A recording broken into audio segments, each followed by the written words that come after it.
but I want to ask you, you were on a task force for the Stand Your Ground law.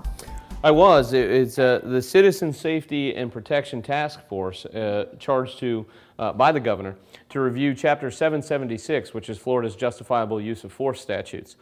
This past year there had been some call to make sure that those were things that would actually help not only our residents but tourists and folks understand what is allowed and permissible when it comes to justifiable use of force in the state of Florida. Now, you said something earlier that I thought made a lot of sense, you know, that you can claim the Stand Your Ground law just like you can claim, you know, insanity for That's defense. right, that's right. Doesn't mean that you get it. No. That makes perfect sense. That's right. In law, there are, and I'm not an attorney, so forgive me if I botch this to all the attorneys out there, but there is something called the affirmative defense, which basically says, yes, I did it, but there was a reason for it. And so if we look at justifiable use of force statutes throughout time, it exists not only in English common law, but it goes back to the book of Exodus and the book of Genesis. There are examples all over history where it's perfectly acceptable for you to defend yourself.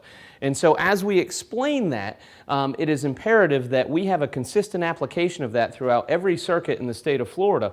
And really and I think what we found out through all of the meetings that we had throughout the state of Florida this entire summer and fall is that a lot of folks don't disagree at all with the fact that you should be able to meet force with force in a place like your home or your car or somewhere you're legally allowed to be. And if you claim Stand Your Ground as an affirmative defense, it does not mean necessarily that you're going to get it. It's like insanity.